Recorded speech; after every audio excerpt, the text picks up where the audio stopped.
Saudara-saudari sekalian yang terkasih dan dikasihi oleh Tuhan, kita semua mengenal Allah kita itu adalah Allah Maha Adil dan Maha Rahim. Dan kitab suci hari ini juga berbicara tentang Allah yang adil dan murah hati. Namun barangkali dalam hidup sehari-hari kita sering meragukan keadilan Allah. Banyak orang rajin bekerja, tekun berusaha, berbuat banyak kebaikan, tidak lupa berdoa, tetapi hidupnya sengsara dan mengalami pelbagai kemalangan. Sebaliknya banyak orang hidupnya kacau, jangankan ke gereja, berdoa saja lupa, tetapi hidupnya nyaman-nyaman saja. Menurut Mazmur, Tuhan mendengarkan doa orang beriman. Tetapi kalau faktanya begini, mana keadilan Allah itu? Maka mari kita mencoba merenungkan peristiwa ini dalam beberapa permenungan berikut. Yang pertama, adil itu murah hati. Sebelumnya saya ingin bertanya pada Anda yang hari ini hadir.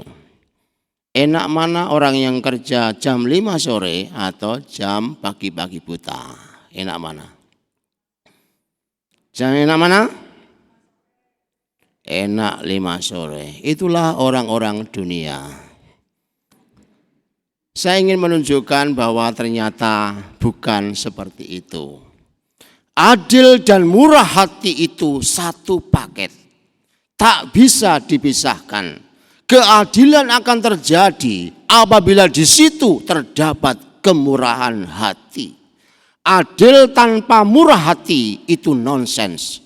Ibarat mempunyai beras tetapi tidak bisa menanak nasi. Tidak ada gunanya sama sekali. Maka Tuhan itu adil karena Ia murah hati. Tuhan bagikan pemilik kebun anggur yang pergi keluar pagi-pagi buta, jam 9 pagi, jam 12 siang, jam 3 sore atau jam 2 sore, dan kemudian jam 5 sore. 5 kali ia keluar untuk bermurah hati dengan memberi pekerjaan kepada penganggur.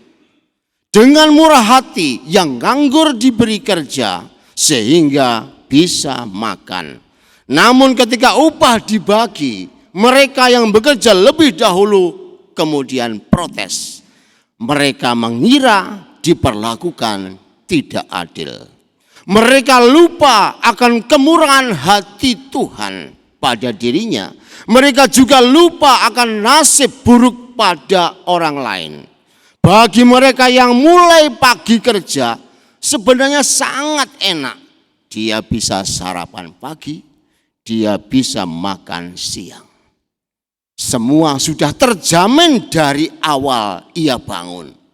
Tetapi mari kita lihat mereka yang bisa kerja jam 5 sore. Sepanjang hari bayangkan mereka tidak makan apa-apa. Kita lupa bahwa mereka hampir mati sepanjang hari. Maka kemudian ketika Tuhan datang untuk memberikan kehidupan, akhirnya yang terjadi adalah keadilan itu. Tuhan memberikan kepada semua, sementara kita lupa akan orang-orang yang mengalami kemalangan itu. Oleh karena itu sepanjang hari yang lapar itu menantikan mendapatkan pemenuhan akan kebutuhan dasarnya. Sementara yang telah bekerja mulai pagi, ia sudah terjamin hidupnya. Tetapi yang terjadi kemudian justru yang mengalami jaminan mulai awal hidup, malah justru iri hati pada mereka yang mengalami kesengsaraan sepanjang waktu dalam hidupnya. Maka Tuhan itu adil. Karena semua orang diberi kesempatan yang sama untuk hidup. Tuhan itu adil karena murah hati. sehingga tidak ada seorang pun yang tidak diberi kemungkinan untuk memasuki kerajaan surga. Keadilan Tuhan hanya bisa dimengerti apabila kita menemukan Tuhan yang murah hati. Tanpa bisa melihat kemurahan hati Tuhan sepanjang hidup kita, selalu mengatakan Tuhan tak pernah adil. Itulah hal pertama yang mesti kita renungkan. Yang kedua, rahmat di balik murah hati. Kitab Nabi Yesaya mengajarkan sesuatu yang penting pada hari ini. Tuhan tadi bersabda, carilah Tuhan selama ia berkenan ditemui. Berserulah kepadanya selama ia dekat. Secara sederhana saya menafsirkan begini. Ketika situasi normal, otak kita ini beres, damai itu kita rasakan, tidak ada persoalan apa-apa dalam hidup, Tuhan itu tampak begitu indah. Saat tidak ada persoalan dalam hidup kita, maka Tuhan itu adil-adil saja. Atau kita ini mengalami kelimpahan, maka Tuhan itu adil-adil saja. Di saat seperti inilah sebenarnya kita diajak untuk menggali pengalaman iman yang mendalam dengan Tuhan. Supaya di saat kita mengalami ketegangan, mengalami kekurangan, dan mengalami situasi yang tidak ideal, kita tidak terkejut. Dan kemudian menyangka cepat-cepat menyalahkan Allah. Efeknya kemudian yang terjadi, kita menjadi orang yang mudah iri hati. Manakala menerima situasi yang lebih buruk daripada orang-orang sekitar kita. Oleh karena itu benar kata Yesaya hari ini, saat lagi baik jangan lupakan Tuhan. Sebab ketika situasi buruk kita pasti akan menyalahkan Tuhan. Lebih daripada itu, di balik Allah yang murah hati ternyata menyimpan gagasan yang luar biasa indah. Ia menanti semua orang yang berdosa kembali kepadanya. Allah siap memberikan yang terbaik, menyiramkan rahmat pengampunan. Allah bertindak tidak berdasarkan aturan balas budi, tetapi balas kasih yang melimpah. Itulah suatu gagasan yang sangat indah kita temukan lewat sabda Tuhan hari ini. Oleh karena itu sebenarnya kita diajak untuk melihat siapakah diri kita ini sebenarnya, sehingga Allah menganugerahkan kehidupan serta kemungkinan memasuki surga itu. Kalau ditimbang-timbang, harusnya umat MKK mati semua dalam neraka. Tetapi lihatlah, Allah masih bermurah hati, memberi peluang yang sangat luar biasa. Hati Allah terbuka untuk dimasuki, supaya mereka yang sungguh-sungguh melihat Allah itu akhirnya diselamatkan. Allah terus-menerus menantikan kita pulang.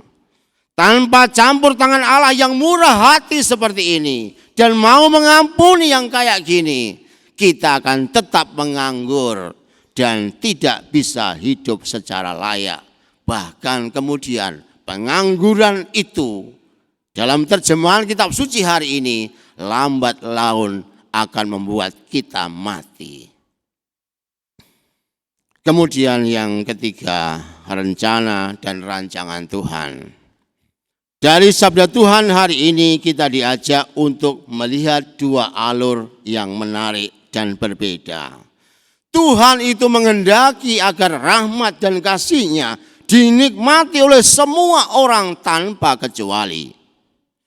Tuhan ingin menyelamatkan semua orang tanpa ada yang tertinggal. Hati Tuhan begitu murah tak terbatas.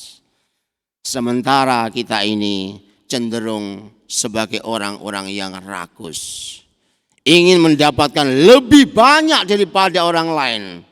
Kalau bisa semua nomor konglomerat Republik Indonesia ini dihuni oleh orang-orang MKK misalnya begitu. 1, 2, 3, 4, 5 sampai 100 orang kaya di Indonesia ini kalau bisa orang NKK. Padahal di balik itu ada sekian banyak kemiskinan yang terjadi. Kita seringkali menjadi orang-orang yang rakus dalam kehidupan ini. Hati kita begitu kikir dan tidak pernah akan puas dengan yang material. Padahal kita semua mendapatkan semua itu karena Tuhan sendirilah yang bermurah hati. Rancangan mana yang sekarang kita hendak pilih? Manakala kita ngotot dengan rancangan kita untuk terus memenuhi hidup kita dengan diri kita sendiri, penindasan pasti akan terjadi. Ujung dari penindasan itu adalah kebinasaan. Sebab hanya dengan menjadi murah hati seperti Tuhan sendiri, keselamatan akan terjadi dan keadilan itu nyata.